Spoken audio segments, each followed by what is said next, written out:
students, in this video we will be discussing the part 2 of chapter chemical reaction and equation, that is type of chemical reaction. If you have not watched my previous video, please watch it and then come to this video. So what is it? In our previous video, we have discussed about what is a chemical reaction, how to write a chemical equation and how to balance the equation. So in this video, we will be discussing the types of the chemical reaction. What are the different types of the chemical reaction? कि chemical reaction किस type के होते हैं. ठीक, हमारे syllabus में 5 तरह के रिएक्शन है. First is combination reaction. Second is decomposition reaction. Third is displacement reaction. Fourth one is double displacement reaction. And fifth one is redox reaction. So हमारे सिलेबस में 5 तरह के रिएक्शन है जो हमने इस क्लास में पढ़ने हैं. Combination, decomposition, displacement, double displacement and redox reaction. ठीक, हम अब एक एक कर सारी की सारी को डिस्कस करेंगे और उनके एग्जांपल्स करेंगे कि ये कौन सा रिएक्शन है और इसकी एग्जांपल क्या है. ठीक है. So first one is combination reaction. अब कॉम्बिनेशन रिएक्शन में क्या होगा, हमें ये मालूम है कि रिएक्शन कैसे होती है.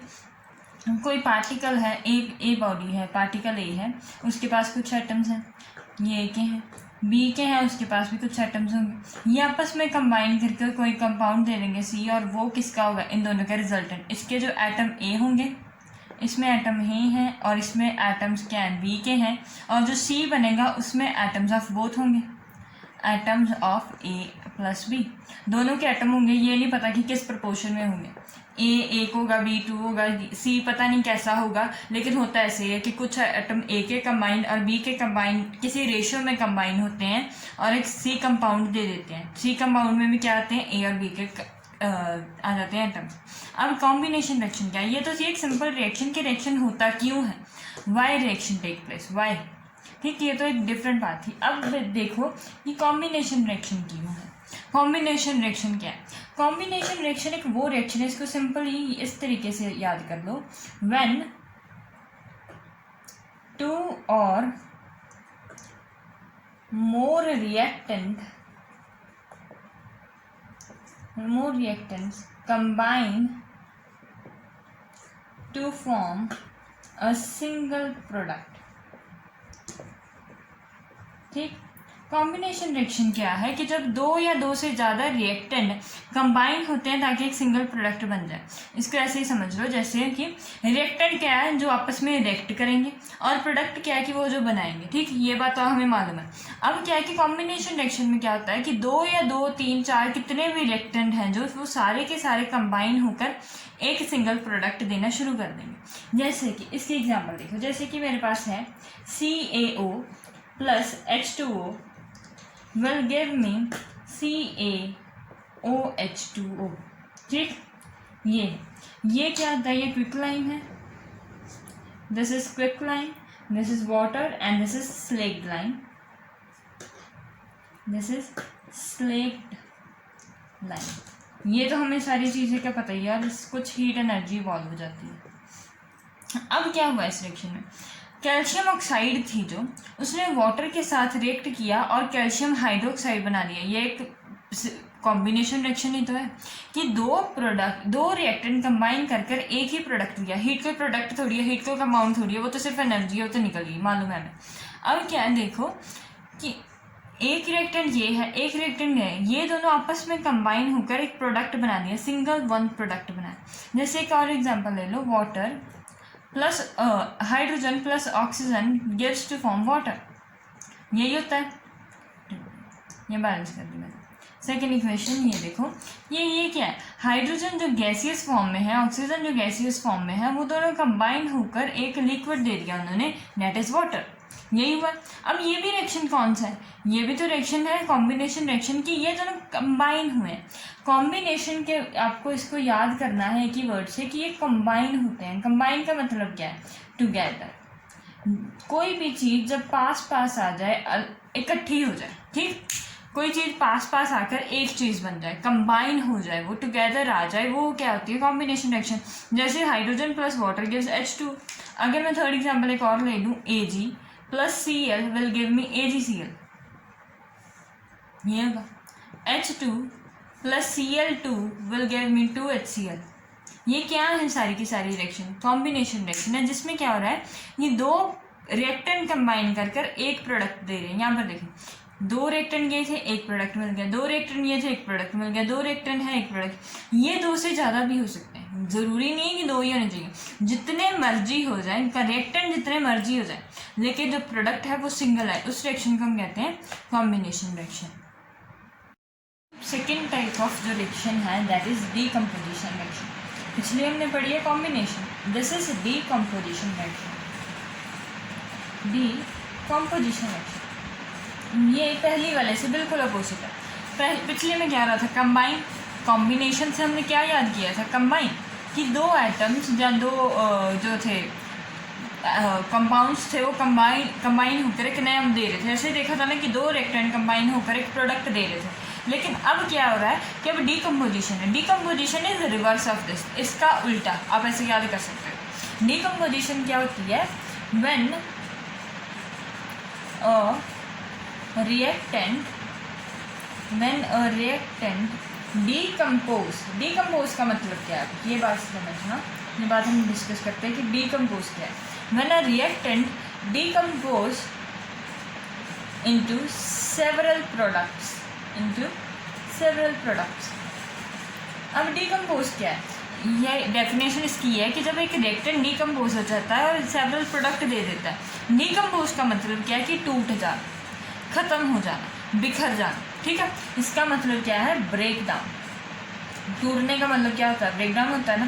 तो डीकम्पोज का मीनिंग होता है ब्रेक डाउन, कि कोई भी कंपाउंड है जो रिएक्टेंट है वो उसको हीट करो या किसी भी मेथड से वो डीकम्पोज हो जाए और डिफरेंट हमें प्रोडक्ट्स दे दें। जैसे कि आपके पास हमने अभी एग्जांपल लिए थे एक क्विक लाइन वाली। अब उसका रिवर्स देखो, अब क्या होगा कि अगर CaCO2 है मेरे पास, CaCO3 क्या होता है? लाइमस्टोन हमारे घर में पत्थर लगा होता है फर्स्ट। तो CaCO3 को जब मैं हीट करती हूँ तो वो क्या बन जाता है? CaO plus CO2। ठीक, ये क्या है कि CaCO3 एक कंपाउंड था मेरे पास, प्रॉपर बना हुआ कंपाउंड है। लेकिन जैसे ही मैंने, ये डेल्टा होता है हीट का साइन, जैसे ही मैंने इसको हीट किया, टेम्परेचर इंक्रीज किया, वो दो चीज़ों में डिवाइड हो गया। ठीक, एक रिएक्टेंट से दो प्रोडक्ट आ गए। अब ऐसे एक और एग्जांपल ले लो कि जैसे मान लो कि मेरे पास है FeSO4 और उसको मैंने हीट किया, वो बन गया Fe2O3 plus SO2 plus SO3। इतने प्रोडक्ट दे दिए, ये भी गैस और ये सॉलिड। ठीक है, ये साइन का मीनिंग है कि वो गैस है, उसके एफिशिएंसी हो जाएंगे, गैस आएगी। और ये भी था सॉलिड। ये है फेरस सल्फेट। फेरस सल्फेट ने क्या किया कि फेरस सल्फेट को जैसे ही मैंने हीट किया, वो Fe2O3 बनाया उसने एक कंपाउंड, और दूसरा बनाया SO2 एंड SO4। ये क्या हुआ कि एक सिंपल सा जो कंपाउंड था वो टूट गया और उसने तीन डिफरेंट कंपाउंड दे दिए। ऐसे बहुत सारी हैं। जैसे कि मान लो एक और एग्जांपल ले लेते हैं हम, जैसे AgCl होता है। AgCl को जब सनलाइट में रखते हैं, जब भी हम AgCl को सनलाइट में रखेंगे वो क्या दे देगा? Ag प्लस Cl2, वो ये दे दे। इसका मीनिंग क्या है कि वो डीकम्पोज हो रहा है। जो भी रिएक्शन एक से एक रिएक्टेंट डीकम्पोज होकर डिफरेंट प्रोडक्ट्स देता जाएगा, वो क्या आएगा? डीकम्पोजिशन रिएक्शन की कैटेगरी में आएगा। ठीक है, जिसमें आपको याद कैसे करोगे, इसमें पेपर आ सकता है कि ये रिएक्शन बताओ कि ये डीकम्पोजिशन रिएक्शन है, कॉम्बिनेशन है, कि कैसी रिएक्शन है। तो डीकम्पोजिशन के लिए आपने ये याद रखना है कि एक रिएक्टेंट हो और बहुत सारे प्रोडक्ट बन जाए। कॉम्बिनेशन के लिए आपने याद रखना है कि अगर एक इधर काफ़ी सारे रिएक्टेंट हो और प्रोडक्ट एक हो तो वो कॉम्बिनेशन में आ जाता है। ठीक, यहाँ तक बात समझ में आई। अब थर्ड रिएक्शन है हमारे पास डिस्प्लेसमेंट रिएक्शन। अब ये रिएक्शन क्या है? डिस्प्लेसमेंट वर्ड से समझो। डिस्प्लेसमेंट क्या होता है कि किसी एक चीज़ को दूसरी जगह से डिस्प्लेस करना। अब डिस्प्लेस का मीनिंग क्या होगा कि उसकी पोजीशन को चेंज करना। उसकी जो पोजीशन है उसको चेंज करना। ये कि इसका मीनिंग होगा डिस्प्लेस का। डिस्प्लेस का मीनिंग क्या है कि अगर मैंने एक कॉपी थी वो मैंने यहाँ पर रखी, उसको मैंने उसकी पोजीशन को डिस्प्लेस कर मैंने उस नोट्स को यहाँ पर रख दिया। ये क्या किया, मैंने उसकी पोजीशन चेंज कर दी। पहले यहाँ पर थी, अब यहाँ पर आ गई, पोजीशन चेंज हो गई ना, ये क्या हुई, इसकी डिस्प्लेसमेंट। ठीक है, तो ऐसे कुछ रिएक्शन जिनमें पोजीशन चेंज हो जाए, ऐसे कुछ रिएक्शंस जिनमें पोजीशन चेंज हो जाए एक एलिमेंट से वो दूसरे के साथ हो जाए, वैसे रिएक्शन को हम डिस्प्लेसमेंट रिएक्शन कहते हैं। ध्यान से समझो कि कैसा हो रहा है। मैं एक एग्जांपल लेती हूँ, जैसे Zn plus CuSO4 will give me ZnSO4 plus copper. Example से समझते हैं, पहले एग्जाम्पल लेंगे। अब ये देखो, जिंक है, जिंक अकेला था, कॉपर ने सल्फेट के साथ कंपाउंड बनाया था। कॉपर सल्फेट कैसा होता है, copper 2 positive ion and SO4 2 negative ion. इन दोनों ने आपस में एक बॉन्ड बनाया था, बॉन्ड बना था, तो ये कॉपर सल्फेट का कंपाउंड बन गया था। अब क्या हुआ कि जैसे ही मैंने जिंक को इसमें ऐड कर दिया, सोल्यूशन बनाया कॉपर सल्फेट का और इसमें जिंक को ऐड कर दिया, बाद में क्या होगा कि वो कुछ ऐसा, ये ब्लू कलर का होता है। अगर मान लो कि मैंने एक टेस्ट ट्यूब में कॉपर सल्फेट ले लिया लिक्विड फॉर्म में, ठीक, सोल्यूशन बनाया कॉपर सल्फेट का और वो टेस्ट ट्यूब में लिया मैंने, उसमें मैंने कुछ जिंक के ग्रैन्यूल्स डाल दिए, कुछ ग्रैन्यूल्स मतलब थोड़ा सा बुरा सा जिंक का डाल दिया। ठीक, अब क्या होगा कि जब उनमें रिएक्शन होगी उसके बाद क्या होगा, ये जो ब्लू कलर है वो चेंज हो जाएगा, ब्लू कलर चेंज हो जाएगा, ये डिसअपियर होगा, ब्लू कलर डिसअपियर्स। वो क्यों हुआ, पहले ब्लू कलर था, टेस्ट ट्यूब ऐसी होती है ना टेस्ट ट्यूब, ये टेस्ट ट्यूब में कॉपर सल्फेट था, ब्लू कलर का वो सोल्यूशन बना था। जैसे ही मैंने जिंक डाल दिया ब्लू कलर गायब हो गया। ब्लू कलर क्यों गायब हो गया, ब्लू कलर तो कॉपर सल्फेट के था ना, इसका मतलब कि कॉपर सल्फेट रहा नहीं तो ब्लू कलर रहा नहीं। इसका मीनिंग क्या है कि जिंक है जो उसने सल्फेट के साथ आयन बना लिया और जो कंपाउंड बना लिया और जो कॉपर है वो एक अलग रह गया। यही हुआ यहाँ पर। क्या हुआ कि कॉपर था ना, इसके साथ कॉपर था, लेकिन जिंक ने उसकी पोजीशन को चेंज कर दिया, उसे अलग कर दिया और वो खुद उसके साथ आ गया, उसकी पोजीशन को चेंज किया। पोजीशन को चेंज करने का मीनिंग क्या मैंने बताया, डिस्प्लेस। तो इसका मतलब कि ये कौन सी रिएक्शन है, डिस्प्लेसमेंट रिएक्शन। कैसे हुआ कि जिंक ने कॉपर को डिस्प्लेस किया और उसकी जगह ले ली। समझ में आई बात, क्या हुआ, जिंक ने कॉपर को डिस्प्लेस कर उसकी जगह ले ली, तो वो ये रिएक्शन कौन सी है, डिस्प्लेसमेंट रिएक्शन। अब इसकी सेकंड एग्जांपल लो आप, जैसे आयरन है, आयरन को कॉपर सल्फेट में डाल दो तब भी यही रिएक्शन मिलेगा, that will be FeSO4 plus copper. Third reaction ले लो, Pb plus CuCl2 will give me PbCl2 plus copper. क्या हुआ, कॉपर सल्फेट के साथ आयन कंपाउंड बनाया था, लेकिन आयरन ने क्या किया कि कॉपर को उसकी जगह से गायब कर दिया और खुद बॉन्ड बना लिया। जो गायब हुआ कॉपर था वो अलग हो गया, U इज फॉर कॉपर ना। अब next reaction, Pb combined with, Pb क्या होता है, lead, lead combined with copper chloride, copper chloride के साथ उसने रिएक्शन किया। अब क्या होगा कि इसने कॉपर को डिस्प्लेस कर देगा, उसकी जगह ले लेगा और कॉपर अकेले का अकेला रह जाएगा। ऐसी रिएक्शन जिनमें पोजीशन एक जगह से दूसरी जगह चेंज कर देते हैं, कंपाउंड जो है आपस में पोजीशन चेंज कर लेते हैं, वो कौन सी होती है, डिस्प्लेसमेंट रिएक्शन। ध्यान रखना है इसमें एक ही चीज़ डिस्प्लेस होगी, तो ये सिंगल डिस्प्लेसमेंट रिएक्शन होगी। ठीक, यहाँ तक बात समझ में आई कि क्या हो रहा है कि एक ने दूसरे को डिस्प्लेस कर दिया है। ठीक है, अब बात है कि ऐसा होता क्यों है कि वो उसको डिस्प्लेस कैसे कर रहा है, वो उसकी जगह क्यों मेंटेन कर रहा है। ये होता है उसकी रिएक्टिविटी पर डिपेंड, रिएक्टिविटी ऑफ एलिमेंट। अगर कोई कंपाउंड या कोई एलिमेंट जो है वो ज़्यादा रिएक्टिव है तो वो उसको डिस्प्लेस कर देगा। जैसे कि जो जिंक है वो ज़्यादा रिएक्टिव है, वो ज़्यादा जल्दी रिएक्ट करता है, तो क्या होगा, वो कॉपर को डिस्प्लेस कर देगा। कॉपर और जिंक में अगर कंपटीशन किया जाए तो जो जिंक है उसकी रिएक्टिविटी ज़्यादा है तो वो उसको डिस्प्लेस कर देगा। ऐसे इसमें हुआ, आयरन की कॉपर से ज़्यादा है तो उसने उसको डिस्प्लेस कर दिया, लेड की कॉपर से ज़्यादा है तो उसने उसको डिस्प्लेस कर दिया। ये एक सीरीज़ होती है, सीरीज़ किसकी होती है, रिएक्टिविटी सीरीज़ होती है, रिएक्टिविटी सीरीज़ होती है। ठीक। या बड़ी क्लासेस में पढ़ोगे कि रिएक्टिविटी सीरीज़ क्या है, कैसे हो रहा है, ये सब कुछ अब आगे नेक्स्ट फर्दर क्लासेस में पढ़ोगे। लेकिन अब तक यही याद रखना है कि जो ज़्यादा रिएक्टिव है वो दूसरे को डिस्प्लेस कर देगा। ठीक है। फोर्थ कैटेगरी है हमारे पास, फोर्थ टाइप है हमारे पास double displacement reaction. What is it? Double displacement reaction. अभी हमने पढ़ी है डिस्प्लेसमेंट रिएक्शन और ये डबल डिस्प्लेसमेंट रिएक्शन है। अभी हमने क्या एग्जांपल ली थी? Z + CuSO4 will give copper + ZnSO4, ये हमने पढ़ा था। यहाँ पर क्या हुआ था? सिर्फ एक कॉपर ही डिस्प्लेस हुआ था, तो वो सिंपल डिस्प्लेसमेंट रिएक्शन था। अब हमने पढ़नी है डबल डिस्प्लेसमेंट रिएक्शन। होगा वही कुछ, लेकिन सिर्फ अब क्या होगा? डबल रेट पर हो जाएगा। अब इसके एग्जाम्पल से हम समझते हैं कि एग्जाम्पल में क्या हो रहा है। Na2SO4 combines with BaCl2 to give BaSO4 barium sulphate plus NaC। ठीक, ये ऐसी कोई रिएक्शन होगी है कि सोडियम सल्फेट था, वो बेरियम क्लोराइड से इसके साथ रिएक्ट किया और हो क्या गया कि बेरियम ने सल्फेट बना लिया और सोडियम क्लोराइड बन गया। ऐसा अब क्या हुआ रिएक्शन में? हुआ क्या होगा? यहाँ पर देखो, यहाँ पर अगर मैं देखूँ तो इसके आयन्स कितने हैं? एक Na पॉजिटिव आयन और एक SO4 2 नेगेटिव आयन। ये तो हमें मालूम है कि आयन क्या है, ये हमने जूनियर क्लासेस में पढ़ रखे हैं।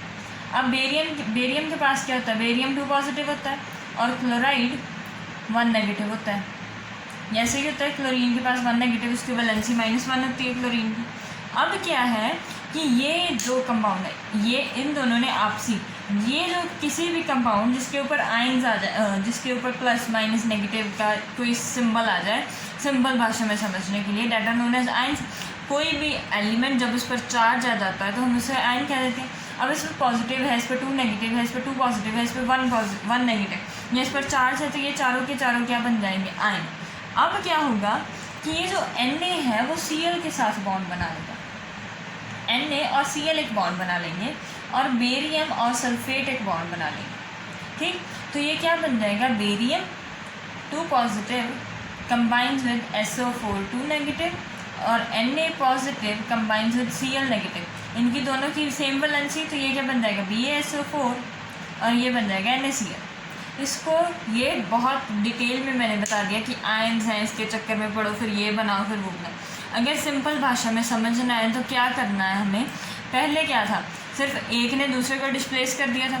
अब क्या करना है? 2 डिस्प्लेसमेंट हो जाएंगे। ये वाले जो हैं वो एक बना लेंगे और ये बाहर वाले कुछ अलग बना लेंगे।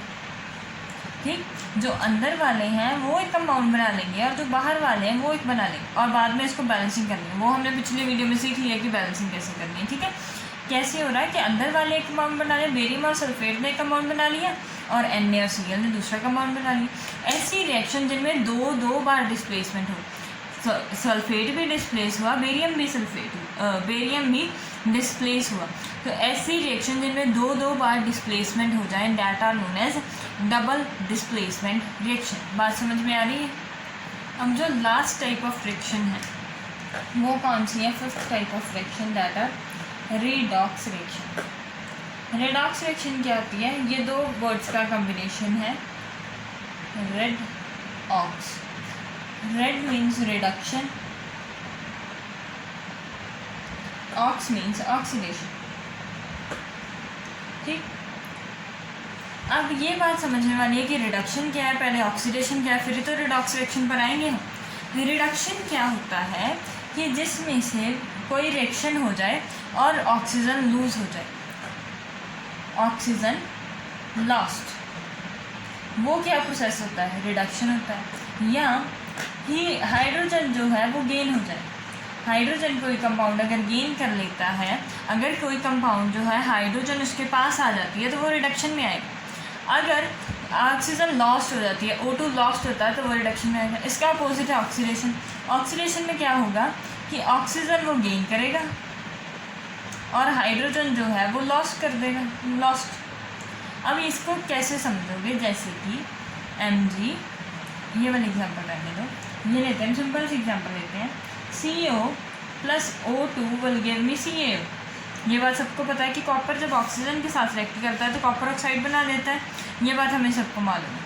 अब क्या हुआ कि ये कब हुई थी, जब ऑक्सीजन के साथ वो रिएक्ट किया था हमने, हीट प्रोवाइड कर दी। लेकिन अगर मैं इस वाली, अब ये पहली रिएक्शन है, एक दूसरी रिएक्शन लूँ मैं कि जब CaO है उसको मैंने हाइड्रोजन के साथ रिएक्ट करवा दिया और वो क्या बन जाएगा, CO प्लस H2O, ये बन गया।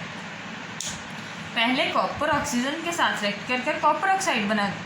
लेकिन सेकेंड रिएक्शन में क्या हो रहा है कि कॉपर ऑक्साइड को जैसे ही मैंने हाइड्रोजन पर पास किया, हाइड्रोजन गैस पास की, मतलब कि हाइड्रोजन के साथ रिएक्ट करवाया, तो क्या हुआ कि कॉपर अकेला रह गया, H2O बन गया। ये भी एक सिंपल सी डिस्प्लेसमेंट रिएक्शन है। अब समझ सकते हैं कि एक डिस्प्लेसमेंट रिएक्शन है कि हाइड्रोजन ने ऑक्सीजन के साथ बॉन्ड बना लिया और वो H2O बन गया। ठीक, ये देखो, एक ने ऑक्सीजन के साथ कंबाइन किया है, दूसरे ने ऑक्सीजन लूज़ कर कर हाइड्रोजन के साथ, हाइड्रोजन की वजह से उसने ऑक्सीजन लूज़ की। पहले में क्या हुआ कि उसने ऑक्सीजन गेन, पहले वो अकेला था, बाद में उसके साथ ऑक्सीजन है, मतलब उसने ऑक्सीजन क्या किया, गेन। तो ये रिएक्शन कौन सी आएगी, ऑक्सीडेशन रिएक्शन। ये रिएक्शन कौन सी हो जाएगी, ऑक्सीडेशन रिएक्शन। अब सेकेंड में देखो, उसके पास ऑलरेडी ऑक्सीजन थी और रिएक्शन के बाद वो अकेले का अकेला कॉपर रह गया, तो इसका मतलब कि ऑक्सीजन लॉस्ट हो गई, तो ये रिडक्शन हो गई। कोई भी ऐसे रिएक्शन ऐसे ही, इसका उल्टा है कि अगर वो हाइड्रोजन गेन कर लेता है तो वो रिडक्शन आ जाएगा, अगर हाइड्रोजन लॉस कर देता है तो वो ऑक्सीडेशन में आ जाएगा। ये बात समझ में आएगी कि अगर वो ऑक्सीजन को गेन कर रहा है तो वो ऑक्सीडेशन है, अगर वो ऑक्सीजन को लूज कर रहा है तो वो रिडक्शन है। अगर अब इन दोनों के रिएक्शन को मैं कर दूँ कंबाइन तो क्या होगा, ये देखो, अब इन दोनों को रिएक्शन को अगर मैं ऐड कर कर लिखूँ तो वो क्या है, CO plus O2 plus CaO plus H2 will give me CaO plus Cu plus H2। ठीक, ये देखो, एक्चुअल में हुआ क्या है कि कॉपर का कॉपर वहीं रह गया, CaO का CO वहीं रह गया, हाइड्रोजन ऑक्सीजन कंबाइन करके वाटर दे दिया। इसका मीनिंग क्या है कि अगर मैं ऑक्सीडेशन और रिडक्शन, ये ऑक्सीडेशन रिएक्शन थी पहले वाली और ये दूसरे वाली रिडक्शन रिएक्शन, जब भी ऐसा होगा ऑक्सीडेशन और रिडक्शन दोनों साइमल्टेनियसली होनी शुरू हो जाएंगी तो हमेशा एक प्रोडक्ट बनना शुरू हो जाएगा, वाटर। हमेशा जब भी कंबाइंड रिएक्शन आएंगी, रिडक्शन और ऑक्सीडेशन, तो वाटर प्रोड्यूस होगा ही होगा। ठीक, ये बात आप सिंपल है, इस इन दोनों रिएक्शन के एडिशन से समझ सकते हो कि ऐड किया और रह क्या गया कि हाइड्रोजन ऑक्सीजन के साथ कंबाइन करके क्या बना दिया, वाटर। जब हमने इन दोनों को कंबाइन किया और इन दोनों के कॉम्बिनेशन को ही तो हम रिडॉक्स रिएक्शन कहते हैं। जब एक कंपाउंड साइमल्टेनियसली ऑक्सीडाइज भी हो रहा हो और साइमल्टेनियसली रिडक्शन भी हो रही है, दोनों प्रोसेस साथ साथ चल रहे हैं, तो वो प्रोसेस कौन सा आता है, रिडॉक्स प्रोसेस। अब क्या क्या सिंपल सा इसको अच्छे तरीके से अगर हम लिख दें तो CaO plus H2 gives us Cu plus H2O, ये हुआ। अब ध्यान से देखो, कॉपर के पास इनिशियली ऑक्सीजन थी और बाद में क्या रह गया, सिर्फ कॉपर रह गया ना, पहले ऑक्सीजन है उसके पास, बाद में उसके पास सिर्फ कॉपर रह गया, तो इसमें ऑक्सीजन कम हुई है, रिड्यूस हुई है, तो ये क्या आ जाएगा, रिडक्शन। इसका प्रोसेस का नाम क्या है, रिएक्शन का नाम क्या है, रिडक्शन। अब देखो, यहाँ पर अकेला हाइड्रोजन था, बाद में क्या हुआ कि ऑक्सीजन उसके साथ आ गया, तो इसका मतलब कि इसमें ऑक्सीजन गेन हुई है, तो ये क्या प्रोसेस आएगा, ऑक्सीडेशन। ये कौन सा प्रोसेस हो जाएगा, ऑक्सीडेशन। पहले कॉपर के पास ऑक्सीजन थी, बाद में लूज हो गई तो वो रिडक्शन आ गया। पहले हाइड्रोजन के पास ऑक्सीजन नहीं थी, बाद में आ गई तो वो ऑक्सीडेशन प्रोसेस हो गया, ये आ गया रिडॉक्स प्रोसेस। अब इसकी थोड़ी सी और एग्जांपल देख लो, एक और एग्जांपल लेते हैं, ZnO plus C will give me Zn plus CO, MnO2 plus 4HCl gives MnCl2 plus H2O plus Cl2। ये दो रिएक्शन है, पहले जिंक के पास ऑक्सीजन है, बाद में नहीं है, तो इसका मतलब कि ये यहाँ से यहाँ तक क्या हुआ, रिडक्शन। कॉपर के पास पहले ऑक्सीजन नहीं है, बाद में ऑक्सीजन आ गई है, तो यहाँ पर क्या हुआ, ऑक्सीडेशन प्रोसेस हुआ है।